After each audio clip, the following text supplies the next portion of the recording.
down, murdered his friends, and took the only thing he would kill for. You gotta cooperate, right? Wrong. Now, somewhere, somehow, someone's gonna pay.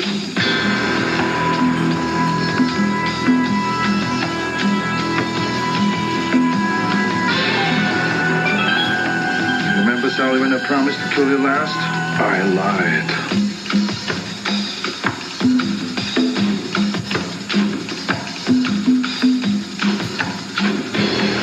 The odds are unbeatable, but he's unstoppable. Arnold Schwarzenegger, Commando. Let's party. Rated R.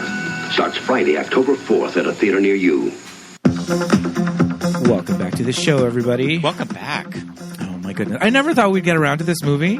This is an unexpected one, but when our guest brought it up, I had to jump at it because this movie is insane. I have very fond memories of it, and we're about to get into it. Everybody listening out there, my name's Pete. And I'm Scott, and these are the movies that made us gay. So we have two guests. Yes, indeed. Two of our very favorite guests, Ben Cheaves from TCM Underground and Millie Chirico from I Saw What You Did. Thank you so much. Thank you for the show.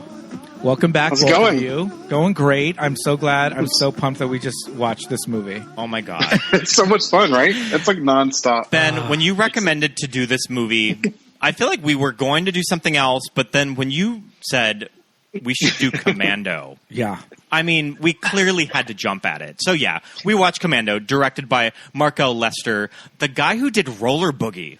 Yeah. Yes. I did not know that until I found that piece of information from IMDb. Yeah, we were like, is he gay? Because he's got these two under his belt. Two camp classics for sure. Yeah, and this movie was released October 4th, 1985. Commando. I mean, this is our second Arnold Schwarzenegger movie. We did do T2 earlier in the year. Yes. I have questions about the timeline of this movie, like when it was released, because it's like right after Terminator 1, same year as Weird Science. Yeah. And I mean, we have to talk about the Bill Paxton showing it. Bill Paxton, not only that, but Vernon Wells. Vernon Wells, yes. Yep. Oh, yeah. The big bad of this movie. So I listened to like an interview with a screenwriter this morning, and apparently like it was like rushed into production. They were like, we have Arnold for like a minute, like let's figure out what script we can do.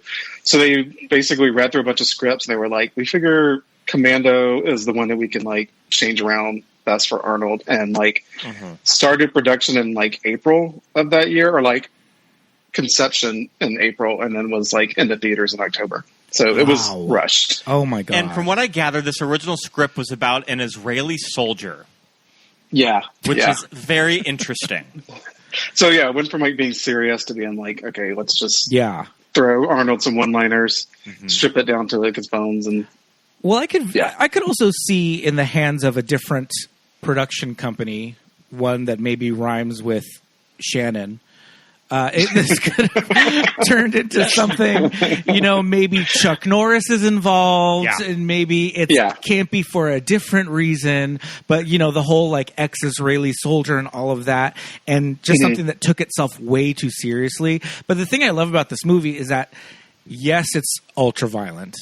Yes, it's, like, unnecessarily, like, gory and bloody, but it also does not take itself seriously at all. Yeah. Like everybody it leans into it. Everybody in it knows exactly what's going on. So it's like just almost at the level of camp and self-parody, but like doesn't wink at the audience too much. So it's perfect. It's not. It's just it plays it straight, but doesn't take itself seriously. Yeah, absolutely. Scott, did I introduce you to this movie? You did. Yeah. So I grew up on movies like Predator. Right. But I somehow never wandered over to this movie. I feel like this wasn't played on cable when I was a kid a lot. Sure. Like basic cable. It definitely was. That's where I saw it all the time. Not basic cable. I guess like Showtime and HBO. Like that's where I saw it. And like over at Fran's house, it was just constantly on, and like all the boys in my neighborhood were just like, "Fuck yes, Commando!" Yes, and like I was thinking about that. I was like, at the same time, like I loved watching like John Hughes movies and stuff like that, but I was also like loved to watch cheesy action movies and like American Ninja and stuff like that. So yeah, that was like the beauty of being gay. Yeah, absolutely. Enjoy both worlds. Yeah. Yeah, I had like my ultra like very boy, very masculine cousins that were just like super into, you know, Rambo and just like dressing up as soldiers and ninjas for Halloween and, you know, the camouflage makeup on the face and all that stuff. And so they were very much into this movie when it came out. And by the time I saw it, it was on VHS, and I was just like, it's Samantha. Like, I'm in. Millie, are we having bug problems? Yes, it's like there's a bug flying above me. I'm so sorry. It's okay. You know, by the time I get around to watching it, I'm like, hey, it's Samantha. I love, you know, it's Who's the Boss. I'm in. Yeah. And then I'm just watching it, and I'm just like, oh my God, this is a lot. But something about the violence in it, like the whole final showdown in, you know, Cuesta Verde or wherever this, like, whatever fake country this is. This fake country. It's in Beverly Hills Cop too. It's the same mansion. Is it the mansion from Beverly Hills? Okay, I mean, I'm assuming it's one of the Getty estates. I think. Is it? Yeah. I figure it must be something because I noticed those statues or whatever that they have in the yeah. I'm with you, Scotty. I didn't see this movie. I think it's been in the past. I only saw it for the first time in the past like 6-7 years, and I saw it on a date. Love that. Best scenario of any of us. Yeah. Unfortunately, he and I did not form a partnership. We just went out a few times, but one of our first conversations was about Arnold Schwarzenegger movies, and he couldn't believe I hadn't seen Commando, and so I was like, oh well, let's fix that, and I loved it. I loved it immediately. I was like, I can't believe I've never seen this movie. It's so fun. Yeah. Well, it's interesting in the kind of looking at Arnold's career at this point. I mean, Terminator. Kind of a big sleeper hit, kind of a small independent movie, just that like could kind of developed a huge following. But I mean, is this kind of the first time that Arnold was playing a quote unquote normal person that wasn't like Conan the Barbarian? He said that's why he wanted to do it, because he's like, I'm not like a barbarian from the past. I'm not a robot from the future. He's like, I'm a dad. He's like, I'm a dad. I'll do it. Sure. And, you know, it's just so funny because, like, this is a period in filmmaking and with, like, movie going that Arnold Schwarzenegger, this Austrian, I think in the movie he specifies East Germany. Yeah. Growing up in East Germany. You know, this bodybuilder. We were talking about it. I said, I think Hemsworth in the most recent Thor, especially in the new Thor, just as big, you know. Oh yeah. So we see this body now, but in 1985 and 1984, this was like, who is this man, right? This body, Adi. And we as Americans are just like, sure, he's ex-special forces, and now he just lives in the woods with his daughter, and his last name is Matrix. John Matrix. I love that. We have no problem with this. I kept just every time they call him Matrix, I'm like, what? Huh? Oh, that's him. Okay. Yeah. And the whole John.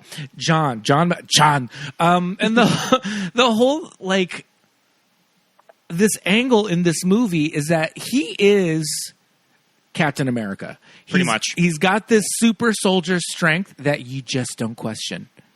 He can smell the enemy coming down the run. I love that one soldier. He's shot in the arm on the ground, and he's still like, "The fuck you just say?"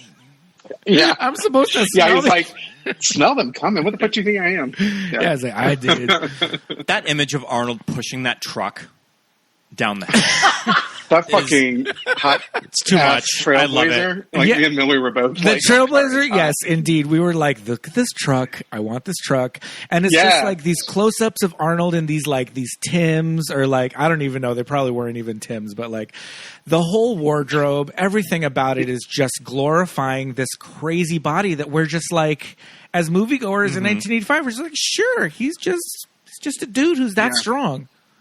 And it's crazy because as the movie progresses, that Henley or whatever the hell he's wearing, it's like a button gets unbuttoned. Yeah. As like as the movie goes on, so you're seeing more and more of his cleavage. Yes.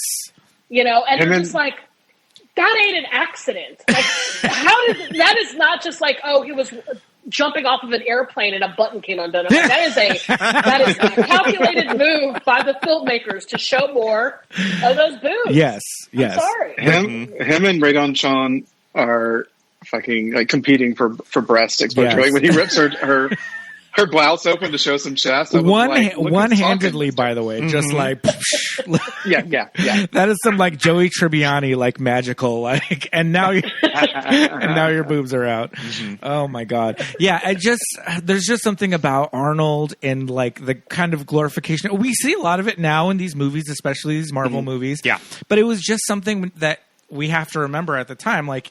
He was such an extraordinary looking person, you know, this flat top, like all of it. Well, and part of like, I don't know, maybe this is just me in my own observations. And to be honest, I haven't seen a lot of Marvel movies, right? But it feels like this movie was being made at a time where there was no like jokes to diffuse the fact that you were seeing this like oiled, hunky muscle man. Like now, even with Hemsworth and all these guys that look physically gorgeous, they're also funny and trying to be like, and it almost kind of just diffuses the situation of like, we're looking at men's bodies or something. But back in this day, there was no bones about it. You just had to settle with Arnold's dad jokes.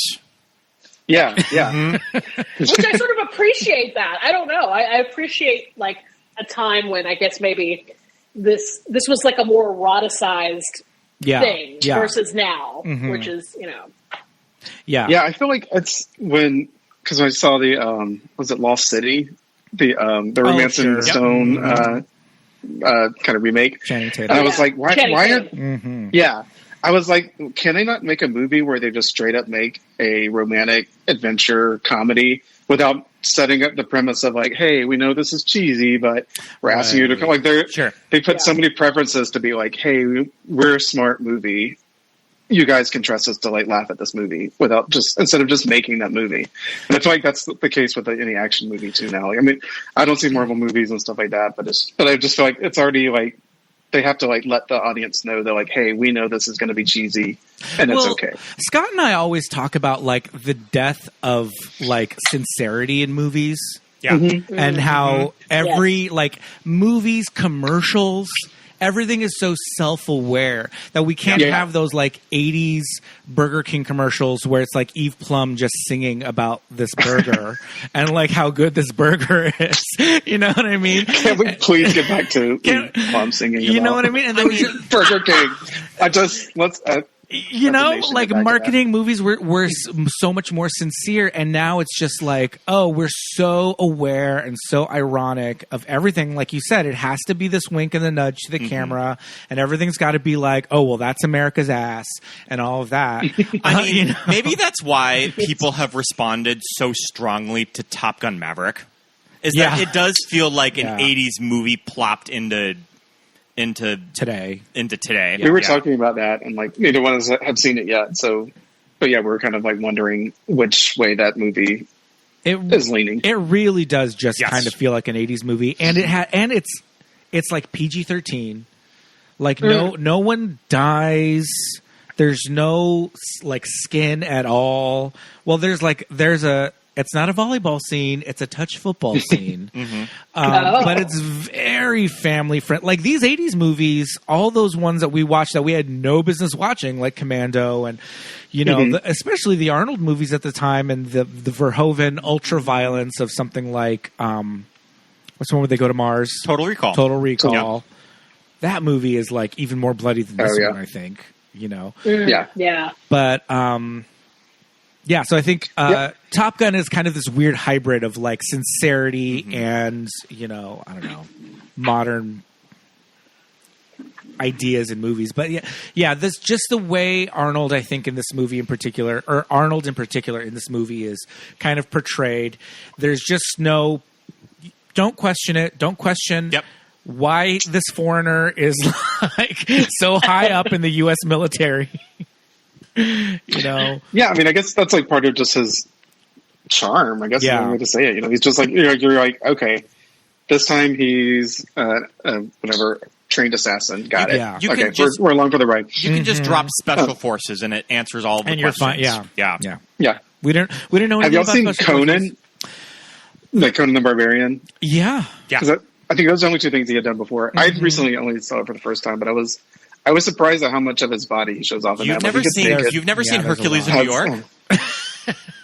I've seen that too. Oh, yeah, I think I've seen parts of it, but never sat down and saw it. Like, is he showing the goods in that too? I mean, he's pretty much just walking around like he's a Tom of Finland character in that, and most of that movie when he's on like the New York docks. God bless him. Like, I mean, like, you know, I guess he comes from the bodybuilding world of showing off his body, so he's used to it, just strutting around nude. Yeah. I mean, speaking of Tom of Finland, we do have to talk about Vernon Wells in this movie. Yes, please. So, I mean, I'm assuming that just everyone in Hollywood saw Mad Max 2, Road Warrior, and they were just like, who is that is driving the bike with the mohawk? Give me the number of his agent. Because, I mean, he showed up in this, Weird Science in the same year. And from what I understand is that, like, just John Hughes or just production just wanted him. They pretty much wrote the character as almost like a parody of Mad Max, and they just got the guy. Yeah. Well, so in that interview with the screenwriter, I was telling Millie earlier that, like, it kind of was an accident, and it was total accidentally gay, that he wasn't cast originally in the movie. It was some other actor, and then they basically were like, we don't think this guy's like physically big enough to like compete with Arnold, so let's get a bigger guy. And they called in Vernon Wells, and then he showed up and was like, he's like, hey, I'm like on vacation and out of shape. So like he's kind of pudgy in the movie too, and like his arms quite aren't his tone, but he's a big dude though. Yeah. But so the wardrobe was already made for someone else. So like he came in and like he was like, I guess I'm in like fetish gear again with my mustache. And so it wound up like turning the character way more gay. They were like, it kind of like, they're like, we see what you're talking about now. That it's like Freddie Mercury on steroids, but that wasn't intentional. And I was like, really? But even if a smaller... You did the same thing in Mad Max. Yeah, and even if a smaller guy was wearing the same outfit, it's the costume. Yeah. You know, it's like the chain is like the chain with his dog tags was like a thick, like rough trade. Like, you're gonna be getting like your boots shined. Yeah, Well, we noticed when we were watching it that it's actually not chainmail. It's like knitted to look like chainmail. And crochet. It's crochet. Yeah, absolutely. So it winds up looking like something like Felicia Rashad would wear on Cosby Show, or like I would say it looks like something Eddie Murphy would wear on a stand-up special. Like, the kind of like combination of knit and leather. Absolutely.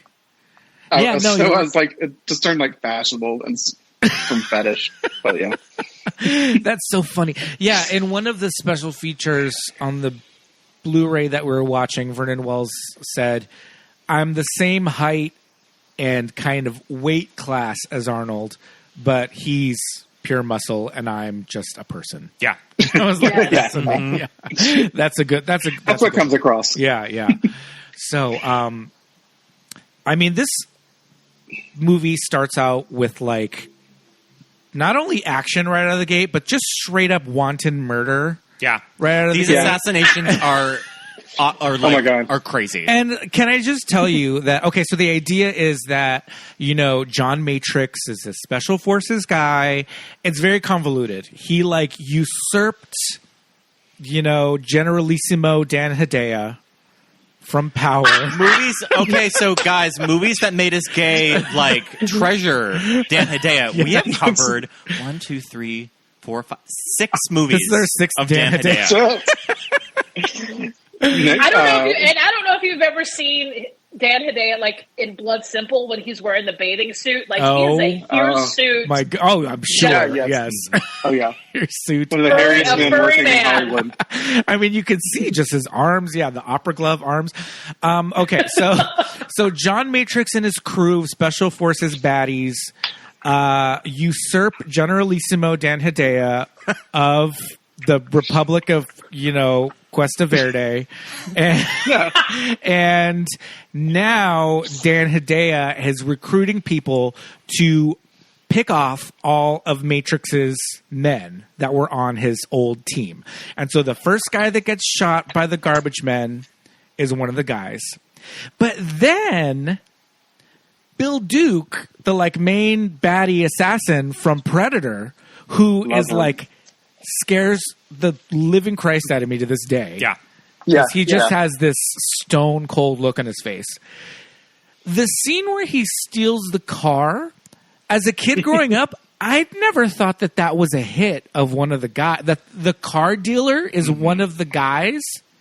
Oh, yeah. Well, I know that. See, I just kind of thought, I just always thought this is just to show us how cold-blooded he is, and I'm just going to steal this car, and I don't care about human life. But I think that the car dealer is one of the guys, and this is a hit because it's right after the first hit. Right? Oh, okay. yeah. Okay. See, nobody got... Okay, you guys didn't think that either. I don't know if they were put in witness protection or if this is just like a second career. He's done his time in the army and now he's going to be selling Jaguars or something. Oh, no, those were Cadillacs. Okay. Excuse me. I think Matrix said that they were all given new identities. Okay. To the one other army guy that shows up 20 minutes too late to every crime scene. Well, what a trade-off! Arnold Schwarzenegger gets to live this fucking euphoric mountain life, and the other guy's got to sell fucking Cadillacs. I know he's got to sell cars on oh my god! It was 8 o'clock in the morning. That house is beautiful. Yeah, we were trying to figure out where it was. I thought I saw a sign that said Mount Baldy or something like that, but I was I don't know where they actually filmed. I think it's shot in the San Bernardino Mountains. I mean, Mount Baldy, Big Bear. Yeah. Mm-hmm. Yeah. But but again, it's that time of the 80s where it doesn't matter. It could say Mount Baldy in the background, but this is fully supposed to be Utah or something. They're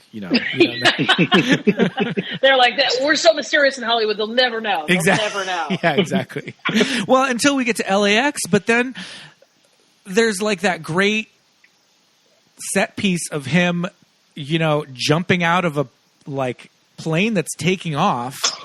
And I was like, clearly this was the Tom Bradley International Airport, but is there a swamp at the end of the runway at LAX? I don't know. Yeah. Did that get paved over in the past 35 years? Swamps. Yeah. Infamous LA swamps. That bayou. That's literally my favorite scene, maybe, of the whole film is the plane stuff. Yeah. Because he, at multiple occasions, destroys the airplane. Yeah. In some way, in some fashion.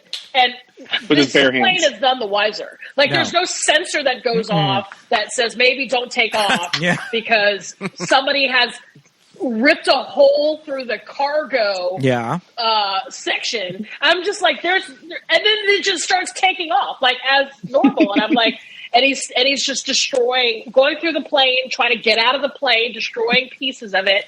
I mean, they certainly would have had a sensor that says there's somebody physically on the landing gear. There's someone sitting there's there. a door or a panel that he opens to get into the landing gear. That would have to have some sort of a sensor. But there's also a part, Millie, like you said, there's a portion that he shoves his bare hands.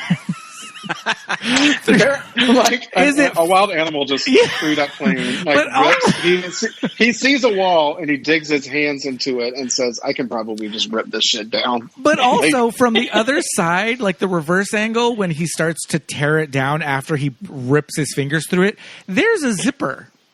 He could have just unzipped this because it's fabric or something. Because I don't know what this material is that he just jabs his fingers right into it, and it just rips it down. But yeah, he destroys this plane.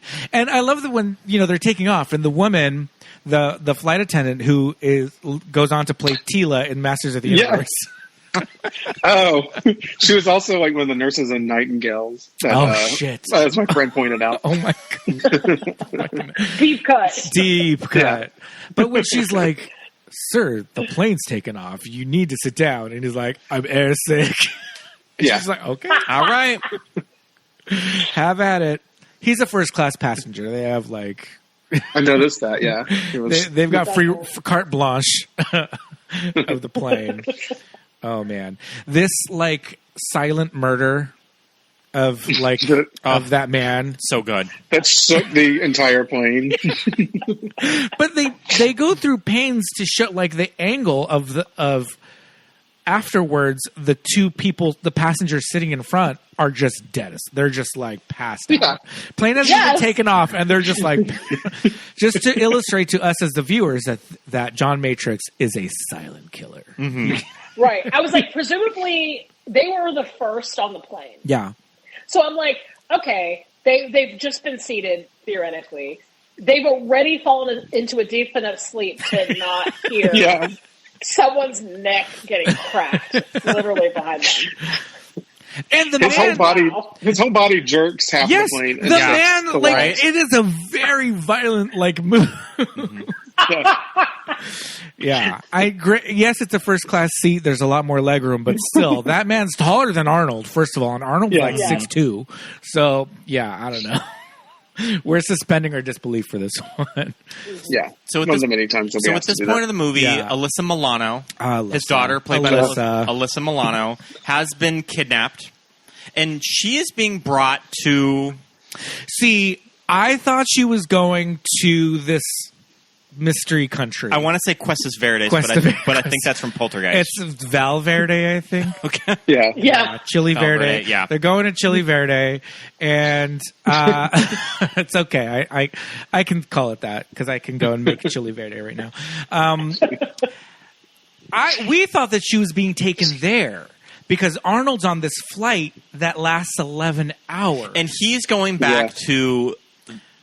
But she's on this island off of Catalina. That's when it got real confusing for us. He's going back to the island where she's actually being held. She's actually being Yeah. But he's supposed to go assassinate the new president. Yes. Okay. The idea is that Dan Hedaya sends him down to Central America to go assassinate the man that he previously put in power. I mean, why doesn't he just hire a new assassin? I don't know. Why does it have to be Arnold? Because only Matrix can do this job. Only Arnold can. Yeah. Okay. I truly did not know that this was part of the movie. I think we just zoned out and just laughed. I was like, because for a second I thought you were about to say that the president of Catalina Island, and I was like, sure, right, yeah, and that would make just as much sense. And that's the thing; it kind of doesn't matter. Like it kind of doesn't matter, not at all. The whole ticking clock that he has with his digital watch that beeps every second. Yeah. When there's a close up on it, that watch is making noise every time. It could be a little distracting. I have to talk about Alyssa Milano. Yeah. Because her haircut.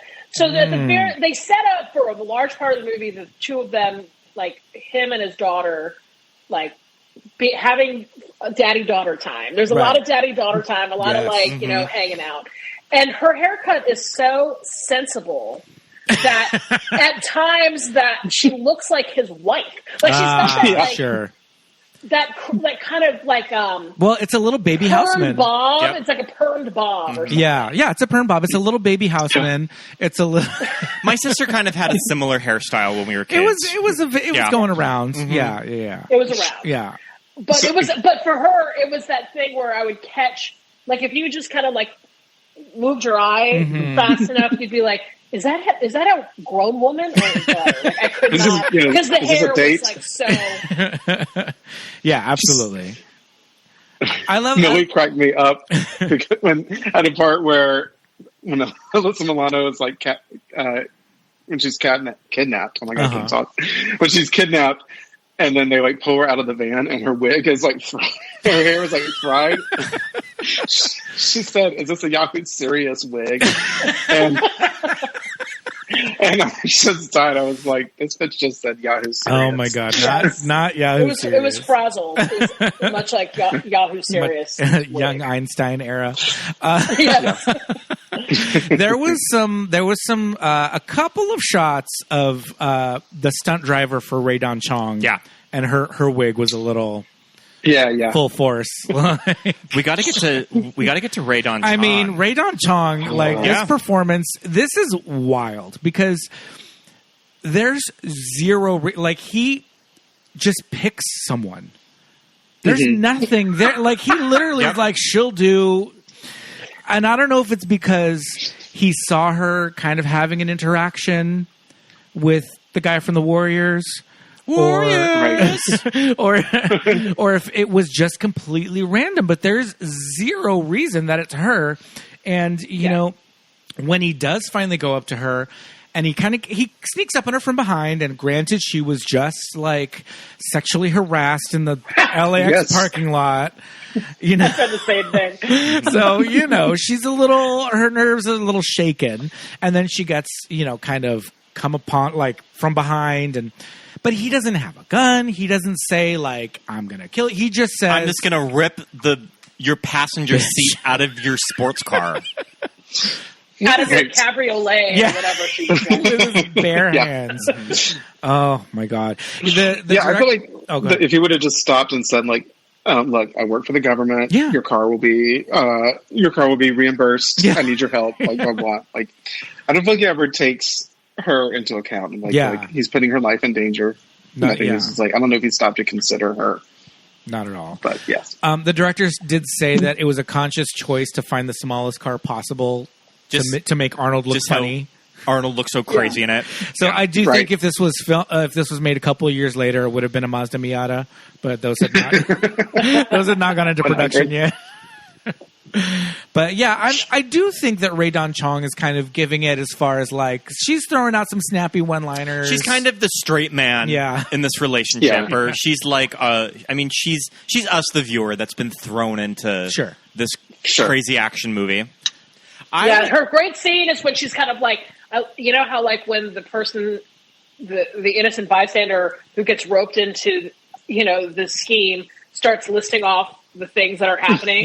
So during that scene, she's like, "You take me from the airport. You rip the seat out of my car. Now you're making me do this." That whole scene, that she was great. I was like, she's selling it.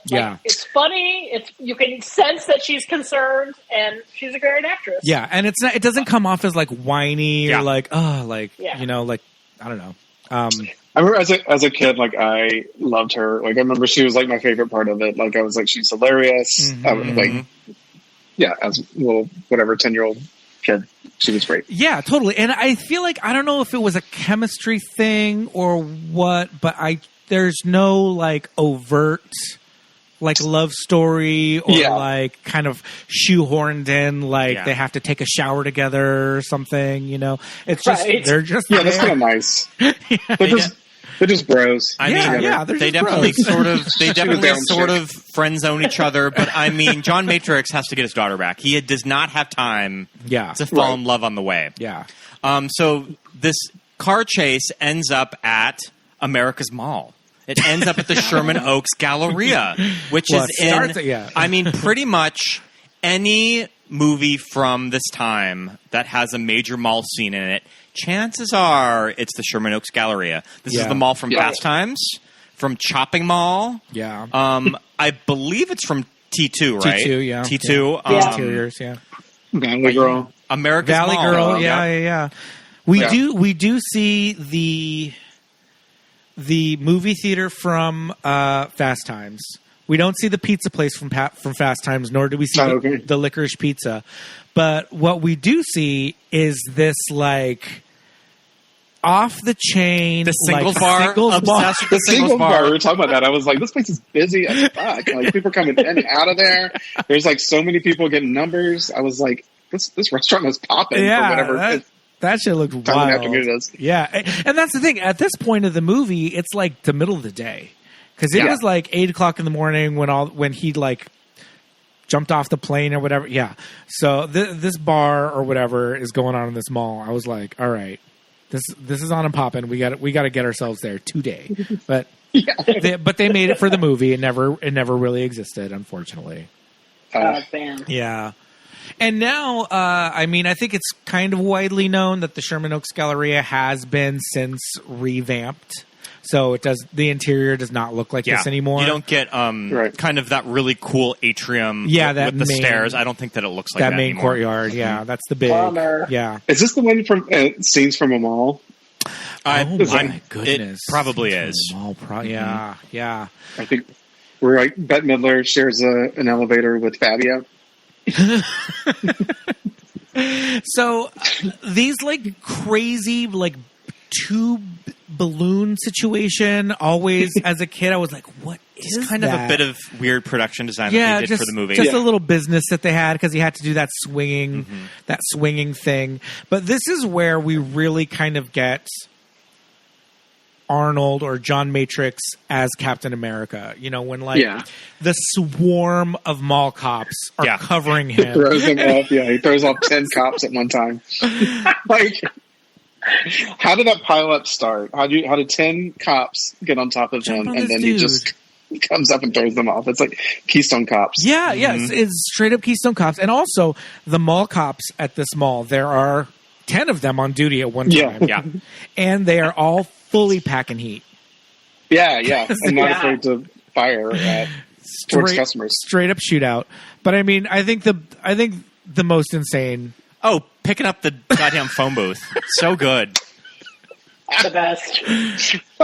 Because malls that just have phone booths. Well, they probably had big phone booth bays at the time, right? That maybe. Yeah. I mean, I think they would just have like a wall of payphones. Yeah. The payphones, but those individual booths and just him picking that shit up and sparks flying and that dude is just like, I'm a little white man in a big silver box. Exactly. Yeah, he keeps picking up that the little guy from Twin Peaks. Yeah, it's freaking Sully, man. He is like, but I don't know. He still keeps being like defiant, I guess. You know, he just like we get another car chase right after this. Yeah. Where do they find the hotel key? Is it at the mall? He finds it in the car. In the car, okay. In Sully's little like yellow Porsche or whatever. Mm-hmm. Yeah. Yeah. That scene where he drops him over the cliff is great too. Oh my god. See, that is the most McBain thing of this movie. Just like that I think that one-liner, the remember when I said I'd kill you last, I lied. Yeah. That's like quintessential. That's like a straight up Simpsons gag. Marco Lester talks about on the commentary when they were about to shoot that scene the night before. And he was just talking with Arnold about the blocking of, well, you're going to pick up this guy with your arm. And Arnold's just like, you fucking kidding me?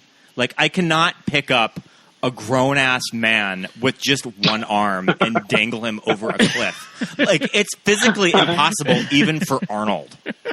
Everyone just thinks he's an actual fucking superstar because he sells it so well. Yeah, just so, I mean, you just kind of think that Arnold is the superhero that can do anything. But yeah, Arnold does. I mean, he is a person that it is physically impossible to pick someone up. He knows his limits. By their leg and just like hold them at like arm's length. So they ended up getting like a wire. Like a crane, yeah. They got like a wire and a crane to do that shot with. Mm-hmm. Smart move. Yeah. Thank you, Arnold. Yeah. Well, I mean, it just goes back to those first shots of him coming out of the forest carrying a telephone pole. They can't even fit his whole arm into the shot. It's like part. I was like, is that an elbow or a bicep or shoulder? I was like, which part of his fucking arm are they showing? It was bicep to shoulder, but you can't tell. I just assume it's a real tree, but that tree, that huge fucking log that he was carrying. We'll post a picture of it. Are you kidding me? I was kind of disappointed to find out that it was not a real tree. It was a prop tree. Oh, bummer. I know, bummer. Well, I believed it. Yeah. So they end up at this hotel. So I think the hotel scenes are my favorite of the movie. So this hotel, I have a lot to say about this hotel. I have a lot to say about this hotel. I would book a room in this hotel tomorrow. Yeah, I was like, Trixie Mattel needs to redo that one. Trixie, who? I just feel like for me, all that all the frosted glass cubes and the neon coming through, I'm gonna need some blackout curtains or like a complimentary sleep mask because I need darkness. And it seems to me like all that light's just coming in 24/7. Yeah, which is kind of kitschy, right? At first, but after In the real world, I'm just like, I don't know. I couldn't. You're saying the Sunspot Motel is not real? Okay. You're crushing dreams left and right over here. Maybe the Sunspot Motel was made specifically for this movie.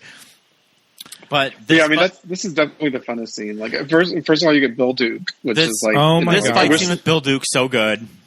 Yeah, and then I think he's like kind of like evenly matched with Arnold. Like they're both like really like super big, and like I was like, okay, he's got to fight here. Yeah, this is good. Our friend Eddie, when we were watching this movie, was like, "Didn't you love in the '80s in movies when people would just say fuck you?" And then somebody would just go, fuck you! Like, it's just, the simpleness of just, like, a fuck you in an 80s movie is so funny. I think I mean, like, an R-rated action movie is just, like, they don't make them anymore. Yeah. I think John Matrix is called a motherfucker by, like, no less than 4 people in this movie. That mall cop calls him, he's like, this weird, fucking huge motherfucker is here. And then, like, when they first take him down after Samantha gets, kidnapped, the one guy's like, don't move, motherfucker. And every time somebody says it, there's, like, this hard R. They're like, motherfucker. It's really weird. But, yeah, you're right. The F-bombs are just, like, flying, and I love it. Yeah. And this fight with Bill Duke is insane. Going through the wall. Yeah. He throws him through the wall. Going through the wall. Okay, so also my other favorite characters of the movie is the couple's fucking. Because, when we just rewatched... What are they doing? When we watched the scene... they do? We had to pause the scene and just be like, what is this? Like, he's sort of like... She's pegging him. That is exactly what we said. Like, Leanna Quigley or whoever this Linnea Quigley, and like, and they're like, we need more jiggle, and the greatest American hero. So let's put you behind him, and they're under. He's got like flock of seagulls hair. They're under the blankets. First of all, completely covered by blankets. Mm-hmm. So when they burst through, they both like rise up out of the blankets, and she's behind him. Yeah. And we paused it, and there is a video camera and a light on a tripod pointed at the bed. Yep. Wow. Good catch. We were like, shit. So they're videotaping sheets having sex. Well, yeah, at that point they're just videotaping nothing, like this mound of, And of course, linens. with like our nice 4K TV, we do notice that the guy is wearing like I think he's pretty much wearing a thong. It's like a dance belt. It's like a flesh-colored dance belt. You can tell when, because of our like freeze frame. I'm not shaming anyone.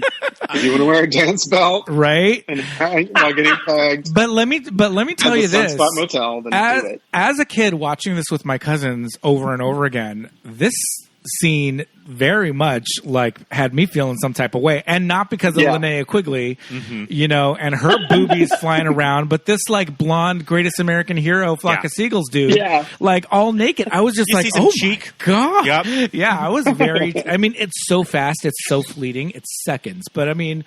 1985. As a kid, I remember that immediately. I was like, he gets thrown through the door, and these people are fucking, and they just keep fighting. It's great. And I remember it being a lot more graphic than it was, because I feel like the first time I showed this to Scott, I was like, oh, here it is, where the guy's all butt naked, and then it's like, boom, gone. I was like, it was more elaborate in my memory. But yeah, this fucking scene, and then the way Bill Duke is just impaled on a chair leg. Mm-hmm. I'm guessing it's a chair. Yeah, I think so. Killed by Memphis furniture. Yeah, absolutely. And then... What a way to go. And then Rae Dawn Chong is sitting there giving, the best color commentary to this fight. Yeah.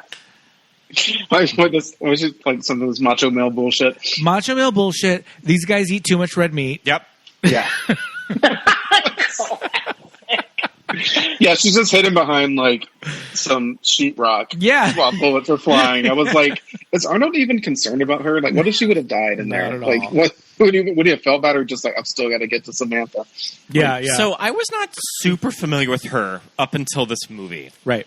I think that before she did this movie, she did Quest for Fire, which I always get confused with Clan of the Cave Bear. Yeah. I don't know that at all. It's a weird... Quest for Fire is a crazy, caveman movie. Oh, okay. It's with her, the dad from The People Under the Stairs, and Del Toro. Ron Perlman. Ron Perlman. Yeah. So, Scott, I didn't tell you this story. I listened to Rae Dawn Chong on a podcast once, and it was... wasn't it Chip's podcast? It's Chip's podcast. Chip Hope. Yeah, it happened in Hollywood. Yep. Oh, yeah. The Hollywood Reporter one. Yes, Yep. Okay. yes. And she's telling these stories, and I don't feel like I'm being out of pocket because it is on the Chip Pope Hollywood Reporter podcast. You know, she's Rae Dawn Chong. Her father is Tommy Chong. She is a socialite growing up in the early 80s. And she's telling these stories about, you know, going to Studio 54 and hanging out with Mick Jagger and all this stuff. And she starts telling the story about having an affair with Mick Jagger at like 16. And and he's fully like in his 40s at this point. And she's just like, I knew what I was doing. I knew what I was doing. I went in there. It was completely consensual. I knew who he was. I knew exactly how old he was. He knew how old I was. It's fine. I don't care. I was not traumatized. I am not traumatized. I'm living my life. It happened. Move on. And I was just listening to it going, oh, you're like, damn. Shit. Yeah. And the whole interview, she was just like, boom, bombs dropping here and there, like talking about people. And she was just completely unfiltered and completely just like, this was growing up in Hollywood in the 80s. This was the life I lived, and I have no regrets. And I was just like, all right, you better work with it. Did she talk about any salacious sexual encounters with her C. Thomas Howell or something like this? Right, her co-stars. No, was she married to him?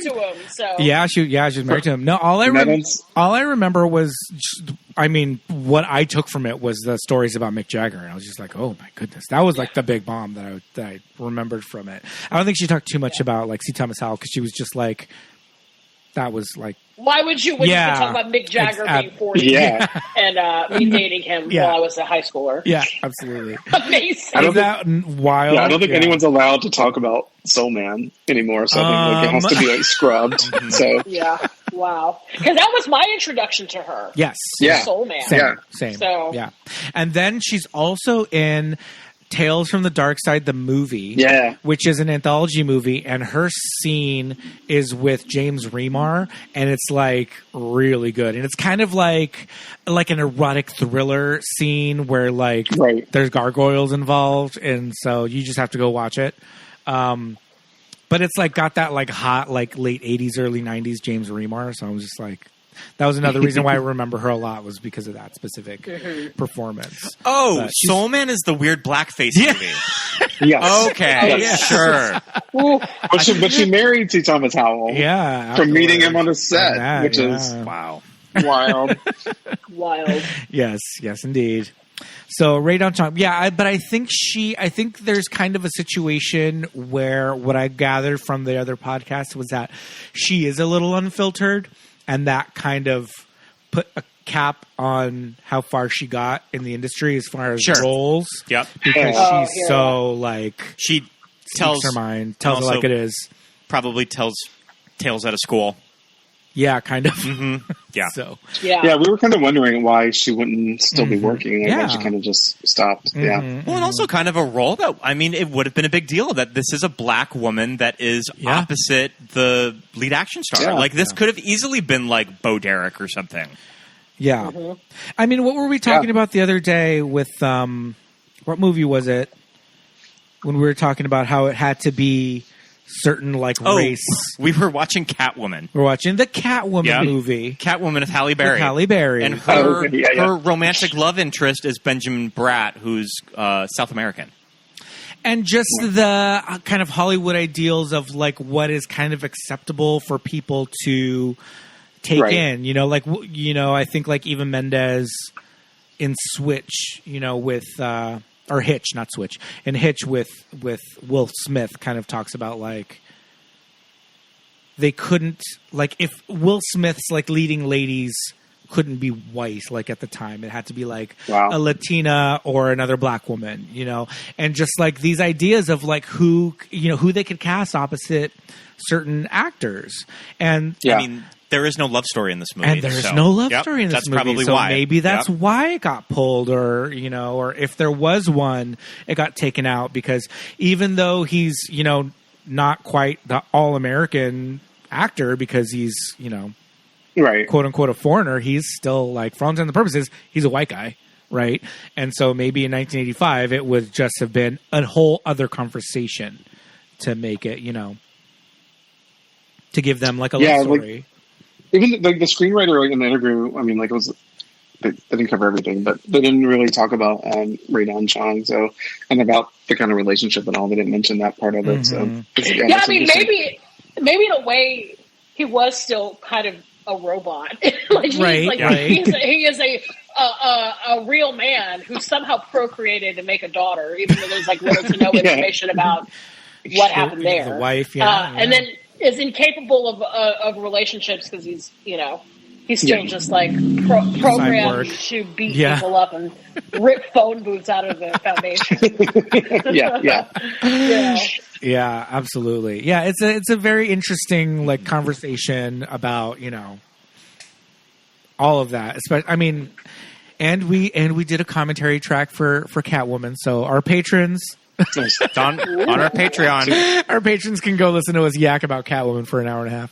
But awesome. Yeah, but yeah, I mean, at the end of the day, I think that she is giving a fun performance in this movie, and yeah, she's great. Yeah, I feel like a role like this could have been a lot different in another kind of, you know, if this was a canon film, we would have definitely seen her boobs.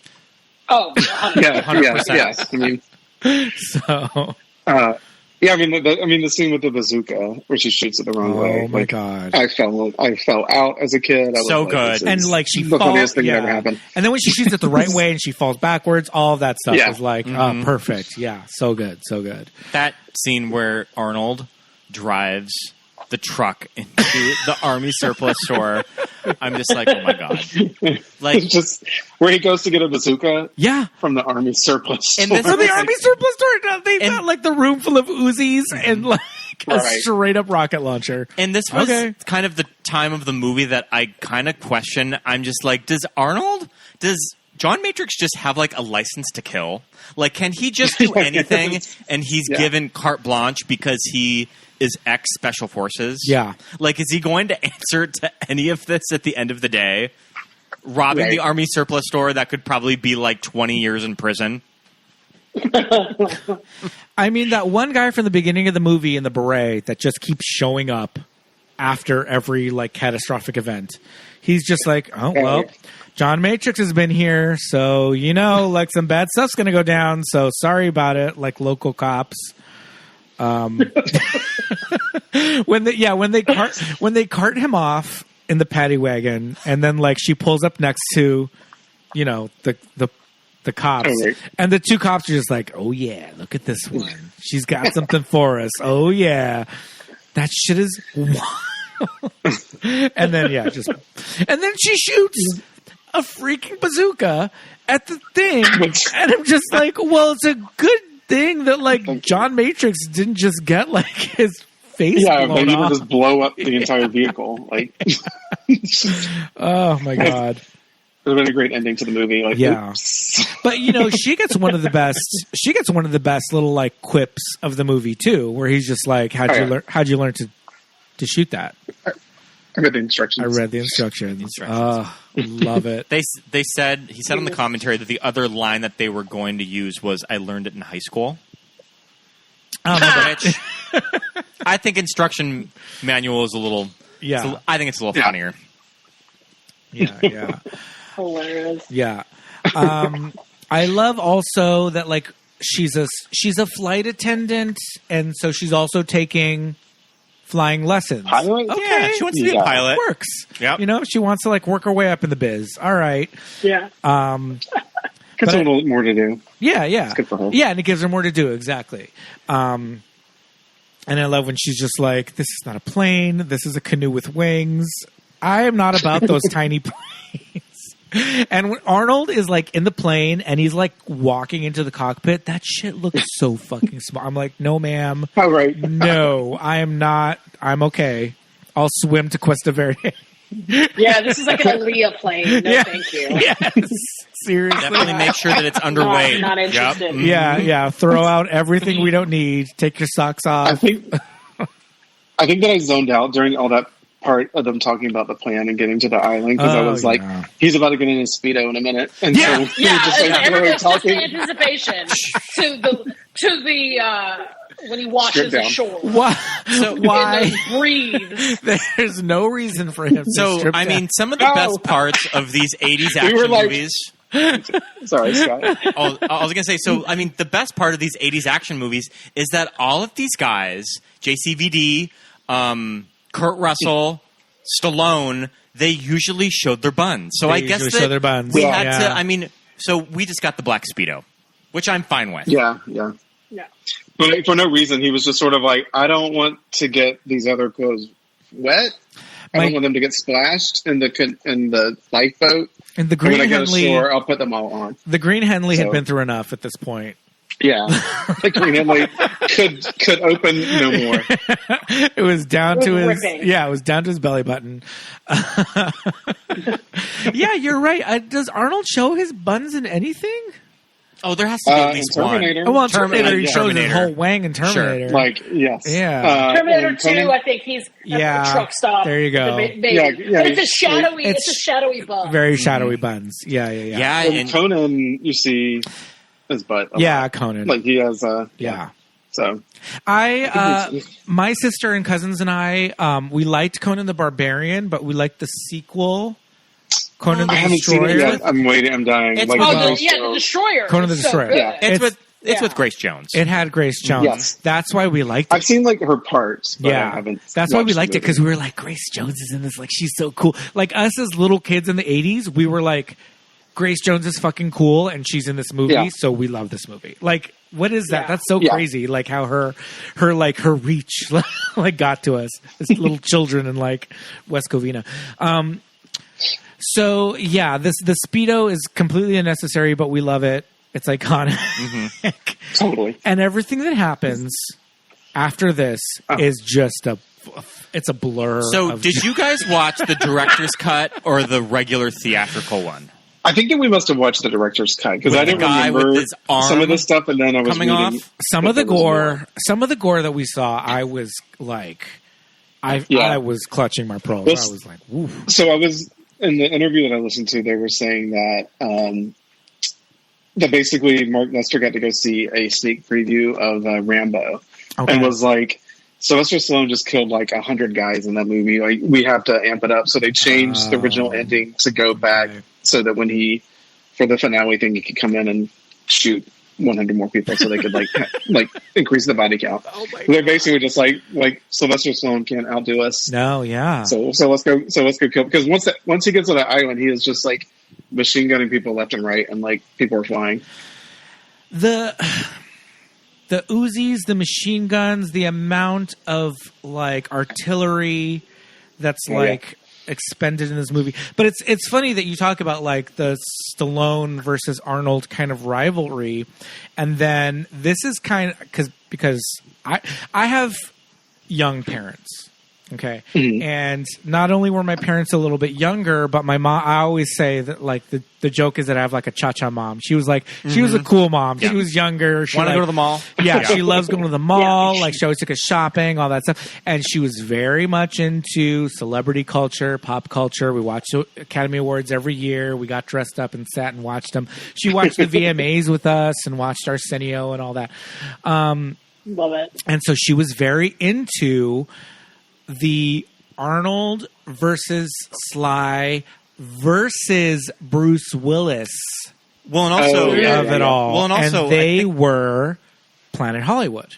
Mm-hmm. That's right. Right. Which probably the Inquirer did cover a lot, and I know that your mom did have a subscription to the, the Inquirer. My grandmother had the subscription to the Inquirer where we got it delivered to the house. But yes. And I remember one of the big things that my mother was like all about was that Bruce and Sly, when they started having kids, they only had daughters. And Arnold was the first one to have a son. And he was like, I win. I win. I had a son first. And it turned out to be Patrick. Womp womp. Isn't Patrick on a big show right now? Oh, is he on something? I think he's having like a big moment on some show. I think he's just kind of like a dummy. Yeah, I don't know. I mean, give me Rumor Willis any day. Like, the Willis daughters are like cool as fuck. Like, I mean, Bruce Willis is my number one. I mean, and only and the Willis daughters are fucking cool. My favorite. Yeah, Moonlighting is great. It's got the best theme song. It's like so funny. Sly's daughters are fucking gorgeous. Like, Sly's daughters are ridiculously beautiful. Their mother is she's a model, and I can't remember who their mother is. I'll look it up right now. They have a fun, sassy grandma. They have a sassy grandma. Yep. They've got Jackie, But the whole thing at the time, I remember. Yeah, and Frank. They got Uncle Frank. But I remember at the time, the whole thing with the rivalry was that they're all having daughters. And this was like a bad thing. Like, oh, they all just keep having daughters. Like, what the hell? And then finally, like, Arnold had Patrick, and it was like, finally, one of them has a son that's like scion to like carry on. They are royal. They're American royalty. So weird. But it was. I will say, I remember when Planet Hollywood first came to town. Like, I remember if you had that Planet Hollywood jacket, that like embroidered like baseball jacket, you were the shit in my school. I mean, that jacket that probably even back then cost like $80. Yeah. Yeah. Oh yeah. At the time, yeah. I just remember they had a Yippee-Ki-Yay Mother burger. Love it. Okay. I remember. Yeah, it was like everyone had like the Hard Rock shirts, in like middle school. But if you had a Planet Hollywood jacket, it was like you must have went to Hollywood and knew somebody to get that jacket. It was a huge deal. It's got a car hanging out of the side of the building. Where was Planet Hollywood initially in LA? Planet Hollywood in LA was like somewhere on the west side. I don't even remember. Was it like standalone, or was it in like a mall or something? No, it was like just it wasn't in a mall or anything. It was just like, boom, there it is. Wow. Yeah. It was so long ago, I can't even remember, though. I have to look it up. Yeah. Way before my time coming to LA. Definitely. Mm-hmm. Yeah. But I feel like as far as like the Arnold versus Stallone, like Stallone just doesn't have any like fun movies. Like it's not. I mean, like Arnold is just like that's like every movie he makes is like fun to watch, and every character he has is fun. And like Sylvester Stallone is just kind of like, I don't know. I never got into. I never liked Rambo. I guess Stallone would probably just say, "Well, I have the fucking Oscar, so I'm immediately like the cool one." Mean, I think Rocky IV is fun, but like the Rambo movies are too much. Like they're never quite been my thing. Too testosterone. Yeah, for sure. Well, and for me, I think I like Arnold's like sort of gym bodybuilding connections. Like I feel like pumping iron, like that whole thing. I was just sort of like, okay, I can see, like we know this guy's history in a weird way. We've seen him like pumping iron next to baby Lou Ferrigno, his dad, and pumping, and now he's clearly now we've seen the trajectory. He can be a star. He's this, but for some reason Stallone did not connect with me either. Yeah, like I don't know why. I just wasn't. Yeah, what's interesting too, in a lot of the special features on this movie, everybody talks about like, at the time Arnold was doing, the Conan and all that stuff, but what their big point was he's so funny. He's so personable. He's so like, and it's like, all right, say what you will about the politics and all that and like the governor and everything. But it's like, he is very charming. Yeah. When you see him on Conan, when you see him on all that, he's like very charming. Like the commentary track for Total Recall is amazing. First of all, oh my god! Well, for one thing, he's describing the movie to you as you're watching it. He's play by play, play by play. But like the movie starts and it's the horse, the Pegasus that comes running. It's the TriStar horse, the TriStar Pegasus, and the commentary immediately starts, and it's him and Verhoeven, and he was just like, "Oh yes, I remember when you put me in the makeup to shoot this scene. Me as the horse. This is me running towards the camera, and the wings. And the wings were so heavy, and me and my friend Matt are just like, oh my god, he's insane. Stupid. He's insane. He's so stupid, and we love it. Yeah, he is so charming. He is my absolute, like, I'm with you. Yeah. You got to forget all the, like, economic girly man shit. You have to, like, forget his politics. But honestly, for me, he is my absolute favorite. Yeah. Like, I will never get over, like, when I first saw Terminator 2, Judgment Day, and he was simply a fucking badass in that movie. Like, I was like, they're letting him be the full scope of this guy. Like, he is the absolute superstar. You know, he's got the jokes. He's got, you know, the cool looks, you know, and all this stuff. And I was like, yes, Arnold, come through. I love it. Come through. Yeah, absolutely.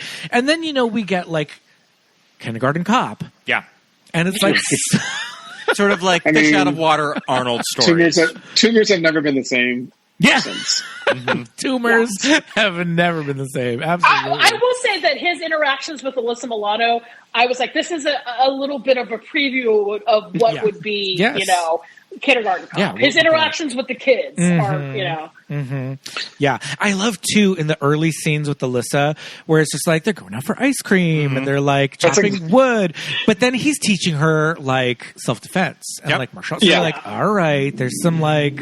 I remember... The beginning is total sitcom. Like, absolutely. Like you could put the Full House theme song over it. And, You know, because then when we do see Samantha being held hostage in, like, El Presidente's mansion or whatever, and she fully is, like, hacks her way out with, like, a doorknob. She got that all from her dad, Papa John Matrix. She got that all from, like, Daddy Matrix. Just, like, how to escape a hostage situation with the tools at hand.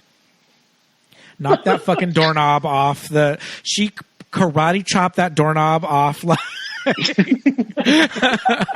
out of the wall and just started hacking away and, like, made her way out. Love it. Yeah. Is she getting homeschooled by Arnold? That was the other thing. I was like, does a bus come up to that mountain home? I mean, I grew up in the country. She probably has to walk to the bus stop. Gotcha. Yeah. With her Duran Duran posters on the wall or whatever she had in her bedroom. Boy George. Blown to smithereens. The Boy George line. The explosions in this are fucking awesome. Well, at one point, like, when it blows up, like, 4 huts or whatever, 4 things all one time, and it's just like you get like 8 shots of it. With like and a tiny grenade, just like completely. No, but when the early shots though, when they're just like she made him a sandwich and like a little salad and all that, and he's reading. He should be Girl George. The Boy George conversation. I can't. Oh my god. Oh my god, I missed that. Oh my god! Yeah, he's looking at. I must have been talking about something else. They're reading. I think he's reading Cream magazine. Cream, fully just reading Cream magazine that was still being published in '85, and he says, "Oh, make it so much easier if he was just Girl George," and she's just like, "Oh, Dad, oh, Dad." You don't know what's cool. Not a new wave fan, I take it, John. Yeah, no. He doesn't. He's not listening to the new wave ska hybrid. Oh my goodness. This final, like, this firefight on this island's, like, presidential mansion is insane. The amount of explosion. The amount of bodies that. The body count. The body count is crazy. It's probably maybe almost 100. Well, it's at 81. 81. It's at 81. Oh, we looked it up. Yep. 81. That's a lot. That's 81. That's a lot. And that scene where and all the statuary. R.I.P. all that statuary. When he hides in that hut, though, and they like ambush him. Oh my god, that was jarring. That tiny That when they tiny? showed, I was like, this little garden shed. But he's fully like Spider-Manning like himself in the roof of it or whatever. But when he comes out, is this where like the saw goes through the head? The circular saw goes through the face. I think he scalps one guy with the circular saw. Then another one goes in someone's neck. Then he fully just chops someone's arm off with an axe. Yeah. Brutal. Yeah. I don't remember if those parts were I don't either. As a kid. I don't remember it being that graphic. That must have been director's cut. I think this is director's cut stuff. Yeah. When you look up on Reddit, I did a Google search of homoerotic and then Commando. There is a whole subreddit of homoerotic John Matrix Commando and Bennett. Oh, like the love story between those two characters. We have their final confrontation is like basically Arnold cock teasing him to come out and fight him with a knife. Yeah. And like you don't have to be Freud to figure that out. So.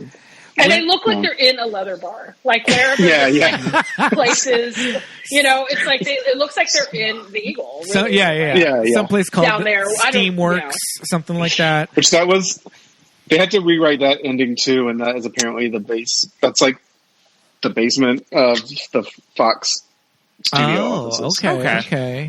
Yeah, because like somebody looked in there and they're like, "Oh, this will work for the end." Yeah, because why does this presidential palace have this like elaborate steam room? Just specifically when he's like, "Don't shoot me," like put down your gun and come put a knife in me. Yeah. Like, I mean, I was like, Arnold knows he has the hot arm, and he's like taunting him. And he's using it to his advantage. It's.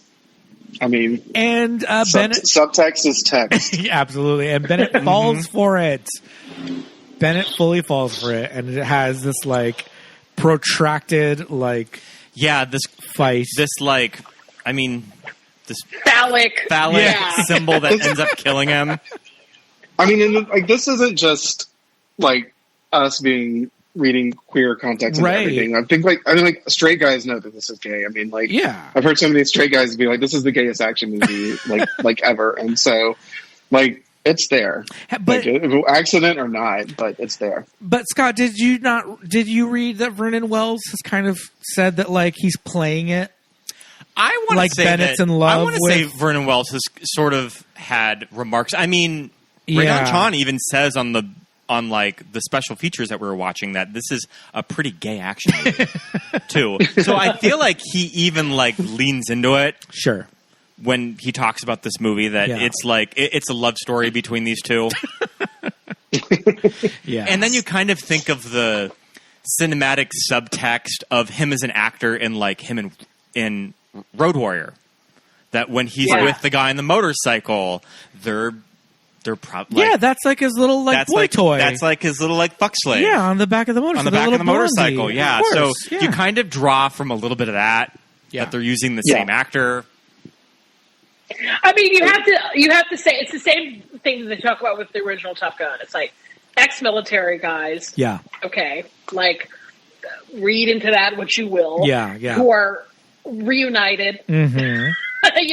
And now they have to battle each other. It's like, okay, it's not too far for me, a straight woman, to be like, oh, they might have had a relationship and they're rekindling it, and it's being played out through these violent acts, but we all know it's highly sexual. I have in my notes manifesting sexuality through violence. Well, yes, absolutely. And then like we said, the ultimate ending of this movie is he impales him with this steam pipe. With a rod. Essentially, whatever this is. Penetrates him with a phallic rod. Penetrates him with a rod, yeah. And then, what does he say? Let off some steam. Let off some steam. Let off. Ridiculous. But, I mean, as a kid, obviously, you don't get any of that stuff. What I get is whoa, he threw this pipe at him so hard that the steam's coming out of the pipe at the end. Yeah, I mean, as a kid, it was just Arnold Schwarzenegger's body. Yeah, that was just that was the takeaway. I was that's it. Not nonstop. homoerotic cabaret. Yeah. Arnold Schwarzenegger's body. I don't this makes me wish I would have seen it as a little kid, because I think that there's just so much of that little kid explosion-y, phone booth ripping, parachuting from like the fourth floor of the Galleria to the to the elevator shafts or whatever. All that jumping off of an airplane. Are you kidding me? Like all that stuff would have really impressed me as a kid. Yeah. So to this, I mean, it's perfectly paced as like those sequences, and it's almost like a slasher movie where you're kind of like, the general idea of like, okay, it's a revenge movie, or like he's out on a mission, a revenge mission. Then there's like setting up points for the action movies, like same as a slasher. Like, you're setting up for Jason to come in and kill somebody, and like you don't remember what happened as a plot, but as a kid when you're watching, you're just like, all these fun parts are coming up. And you get all of the bad guys. You get sort of the first henchman, which is the guy from the Warriors. You get the heavy, which is Vernon. Yeah. So you just sort of get all of these stock players of action movies. I feel like Dan Hedaya didn't get enough of like a kill scene. Like he gets killed with like a machine gun and falls out a window, but you're like, is he the main bad guy? No, I think the other guy is the main, but Bennett's the main bad guy. Yeah. It's kind of unclear there, but they don't have the personal history. Vernon Wells had to be the final boss. The final boss. Absolutely. Yeah. To this day, I will look to the back of the plane to see if I can find the elevator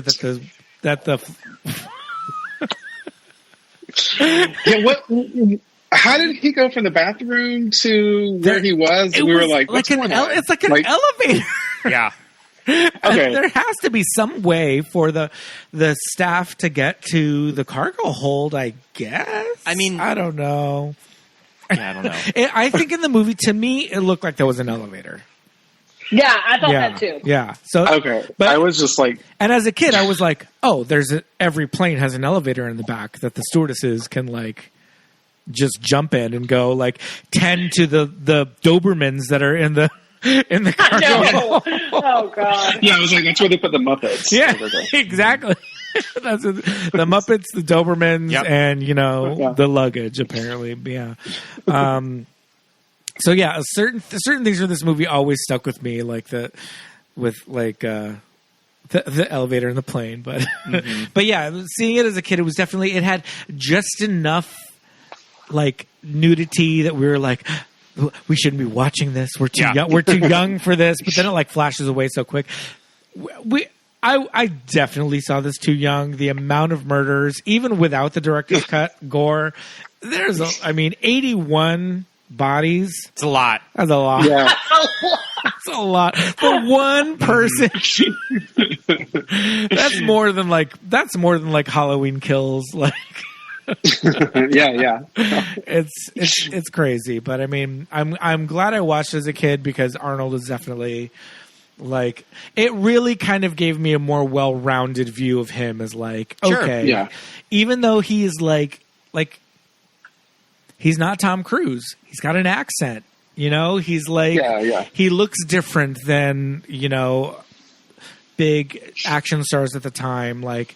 He talks different. He was not born here, like all that stuff. But we just loved him as this action hero. Cause it was definitely the template that they would use for movies like Predator. I mean, when did Predator come out? Is that like 87? It's like 87, right? Yeah. I think so. Mm-hmm. I mean, I like that's another movie too, where like all the like boys on the playground would like talk about their favorite scenes from that and like try to reenact it and like try to reenact the handshake of like muscles. And like because like Jesse the Body is in that, and like I was like in this time mid-80s super obsessed with like pro wrestling, and so like this kind of just fit into that with like the Road Warriors and like all that. I had like wrestlers all over my wall, so I was like used to looking to and wrestlers crossing over to become like action stars with like They Live and like Rowdy Piper and like Jesse the Body Ventura and all this stuff. We were just so like these male buff bodies were marketed to little boys. All my action figures were consumed a lot of them. Yeah, all my action figures were like these He-Man guys, and like It was just all the same mold of a body with a different head. Yeah. You know? Maybe they had a webbed foot or something. But, you know, it was just, we were just, I think there was a WWF animated series. Oh, yeah. As well. WWF Superstars, like Rock and Roll Superstars. Yeah. All that, it was just really marketed this image to little kids, you know, even the Thundercats had these bodies, like they all had these bodies, and I was here for it. Yeah. I was there for it. And it was like irony free, right? Yeah, it was like pure, that's what, just bodies with glistening muscles. Yeah. There was no like Channing Tatum dropping a couple jokes in there to diffuse the situation. Yes. You know, it's like they were like legit. They were like not joking around. Yeah. that like high five between Carl Weathers and Arnold in the first Predator. Oh, yeah. So good. It's so good, and it's completely irony-free, and that shot today would have to be played for a huge joke. Yeah. You know what I mean? Yeah. Like, they couldn't throw in the shot of these insane biceps and not just have some kind of... Do you know who my favorite in Predator was? He was like the hot nerd. The glasses? It's... It's what's his name? Writer of Lethal Weapon, Shane West. Shane West. Yeah, Okay. and he went on to like become a director. Mm-hmm. Yeah. Is that his name? Shane West? No, Shane West is a guy from. No, it's not. Hold on. Shane Black. Shane Black. Yep. Mm-hmm. The guy that directed. He's a director. Yes, right? he's a director now. He did. Yeah, and he did like the Christmas movies or whatever. Kiss Kiss Bang Bang. Kiss Kiss Bang Bang. Yeah. Oh, okay. But his big calling card thing was that he wrote Lethal Weapon, right? Yeah. Right. Mm-hmm. Yeah. Well, so the screenwriter for this did Die Hard. Okay. Which I think is like kind of like, I feel like Die Hard kind of changed the action trajectory of Bruce Willis is more of like a normal body man, quote unquote, and like kind of being a smart aleck. And I feel like that kind of like led into the 90s of like Keanu Reeves being able to do Point Break and things like that. Yeah, for sure. Yeah, it was less about like pure muscle mass. It was more just about being like agile and like because that's like kind of that's what like JCVD is to me, is that type of action hero where he's like kind of quick on his feet, and he's not so much just like pumping through a scene, picking up people, Yeah. We just did a revisit of Speed, and that is definitely how Keanu is in that movie. Oh yeah. Mm-hmm. Yeah. I've never seen that. Love a Keanu. You've never seen Speed? I've never seen Speed. No, iconic LA movie. You need to watch it. It's great. It's got Beth Grant. I don't know why. Like Sandy. It came out when I was in high school, and I was like, "That's stupid." And I just never made up for my. It's got Beth Grant. It's got Sandy. It's great. Mm-hmm. But yeah, it's interesting that Bruce Willis is kind of, the crazy thing is that Bruce Willis in the 80s is considered like this everyman. Yeah. Because I feel like now we have this idea of Bruce being like, he's fucking Bruce Willis, But like at that point, he was an everyman next to Arnold and Sly, so it's like anybody would look like a run-of-the-mill dude. So, it's crazy that now we have to talk about either superheroes or kind of self-aware movies comedic like action movies like Commando don't really exist in modern pop culture anymore. No. I agree. I feel like it's more you see more of the kind of like Tom Brady-ish, not Tom Brady. What the hell was his name? Tom Hardy. Sure. But the other guy, the other Jeremy Renner, like that kind of stuff. Very like, car chasing stuff. There's just nothing like this. That's just like muscle men. And you can't even compare something like John Wick to anything like this too. Like that's so its own thing. Oh my God! Like John Wick is not. Yeah, I love the John Wick movies, obviously. Same. But it's not that. I mean, John Wick is like cool with suits. I mean, it's like Keanu is not shirtless in John Wick at all. No, like he's wearing, he's completely covered. Wearing like a cummerbund or whatever. Like he's not, wearing black Speedos. No. He's the Diane Keaton of action stars. He's full gloves. It completes the look. I've never seen any like the Fast and the Furious movies, but like I wonder, like if they have any that kind of like not taking themselves too seriously fun or. Well, and also, I guess, with those movies, they're so sincere talking about family. So I guess that is like... That's true. They do have that level of sincerity. That there is that level of sincerity. Yeah, they could lean into the irony of it all, but I think, they kind of understand that, like, this shit's crazy. Why do we have Helen Mirren in our franchise now?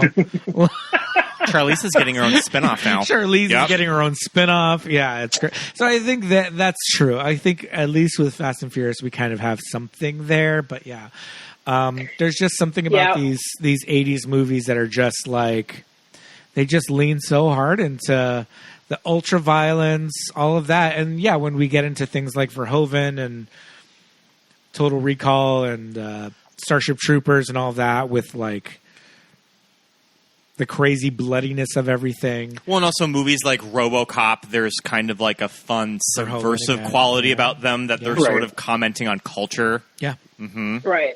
Yeah. But I don't know, something about those mid-early 80s just like they stay with us. I think this movie isn't as like widely, I don't know, I feel like Commando people remember it. I'm kind of surprised that it's not talked about more. Yeah, but I feel like if you ask people around your age, like I was talking to a coworker today, and he said this movie taught him how to jumpstart a car, of just like pushing it down like a mountain. So just like kind of get like it in first, you're good to go. This movie is remembered very fondly with people around your age. Absolutely. Because it was, and this was also the time of, this was the very early stages of people having VCRs in their homes and being able to revisiting watch movies over and over again. So this was one of the first times action movies like that. I think, Rambo and First Blood really kind of have their place, but it's just so much more fun. Yeah. It's just so much more fun and watchable. It's just watchable, So that's like the one thing that I said to Ben. I feel like when we first started watching the film again, because I was like, this doesn't feel like as aggressively straight as like a lot of those movies are, and I can't. And I think it's just because part of me thinks it's because of Mark L. Lester, just because he's got such a history with making like cult film and stuff. I was thinking, the guy who directed Class of 1984 can't, really fuck it up too much or whatever. There's a part of me that also thinks too, it's just sort of like, it's funny enough and absurd enough to where it's not like taking itself completely seriously. And like compared to something like Rambo, which Rambo to me feels very macho. In kind of a like a darker way than Commando. Totally. Yeah, like the idea of sitting down and watching Rambo is like, what's going on? It'd be a task. And you get all of the political aspect now with revisiting Rambo. That Rambo sort 3 of, with the Taliban or whatever. It's like that whole thing. Rambo works with the Taliban or something. No. What? No. Jeez. I don't even want to hear it. Yeah. And absolutely. Can we just hear it for an action movie that is a cool 90 minutes long? I love that. Perfect. Like Chef's Kiss. Marvel, make a 90-minute movie. I dare you. I dare you. That short. And make 2 movies. If it's 3 hours long, turn that into 2 Turn movies. it into 2 movies. Come on, we'll pay. That's right. Yeah, we're going to be back next year. Anyways, like people are going to these movies like every summer, no matter what the fuck you throw at them. Yeah, seriously. Give them 90 minutes movie. Give people a break. Yeah. This movie's so fun, and this was a lot of fun having you guys on. Thank you so much for coming on. Oh my god, what a blast! Yeah. I haven't had this much fun talking about Commando since the ill-fated date I went on my goodness. 7 years ago. Okay. But we love you guys on like TCM Underground. I am super bummed that my job has been scheduling me opens at 6 a.m. on Saturdays that I can never tune in to the TCM Underground movies on Fridays, and we definitely love your YouTube DVR show. Them all. Yeah. You can watch Slumberground on YouTube anytime. We love it. Yeah, so talk a little bit about Slumberground and TCM Underground and all that stuff for our listeners in case they're not aware. So there's a late night cult movie franchise on Friday nights on Turner Classic Movies. It's been going on since 2006, which is wild. Wow. And I've been programming it for that long, and it's just a kind of cult movie showcase. Like, we play all kinds of stuff. Mm-hmm. Awesome. It's pretty much the only place you can see Near Dark. I'm just throwing that out there. Which we have on the DVR. We recorded that from TCM Underground, and it's still on our DVR. It's still on our DVR from the last time it was on Underground. Yeah, we started doing, during quarantine, we decided to start making these like little YouTube videos, basically kind of as like a pregame show for the Friday night movies. And it's called TCM Summerground, and it's kind of like a roundtable little show with Ben and our other colleague Matthew, and then we have like somebody kind of swapping out. Usually one of our coworkers at TCM, but now we're moving into like, having guests on and stuff. And it's been fun. Awesome. Ben, doing a great job. Yeah. Always coming through with the laughs. We need to get Matt on the show. Yeah, we got to get Matt on the show. That'll be a lot of fun. Oh yeah. Yeah, but we love Underground, and we love watching Slumberground. And Millie, do you want to talk a little bit about I Saw What You Did? Sure, yeah. It's a podcast, a film podcast that I do with my gal pal, Danielle Henderson. And it's on Exactly Right. Comes out every Tuesday. So look for it on pretty much all the everywhere. Apps. Yeah. Anywhere you listen to podcasts.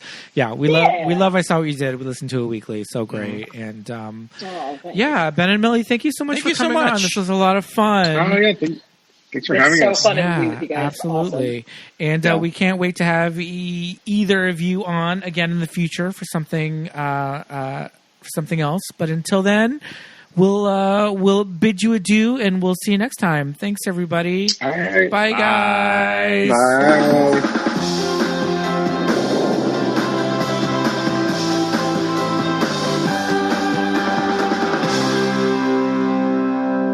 And thank you so much for listening, everybody. Love Millie and Ben. Oh my God, they're so much fun. They're always so much fun to talk to about movies. Are we best friends now? I think we are. We've been best friends for a while. I know, IRL. Well, it's just about that time since the episode is running down. We want to say hello to some of our Patreon friends. Patreon shout-outs. We would love to say hello to our wonderful patrons, including Darcy Miller. Darcy. She was on our Interview with the Vampire episode. I have known Darcy for years. She's great. Indeed. And thank you so much, Darcy, for pledging on Patreon. We'd also like to say hello to Ted, Benny, Jermel, Melanie, Christopher, Susan, JJ, Shelby, Michael, Charlie, Muffy, Paul, Jamie, Drew, Jimmy, Genevieve, Dawn, Joshua, Emily, Aaron, Melinda and Jim, Jessica, Nick and Shannon, Christine, and Rufino. Thank you for being a friend. Thank you so much. So much for contributing to the Patreon. Sign up to Patreon. You will get our Watch With Us commentaries. We just released our Catwoman episode. Yes, indeed. So I have been putting up...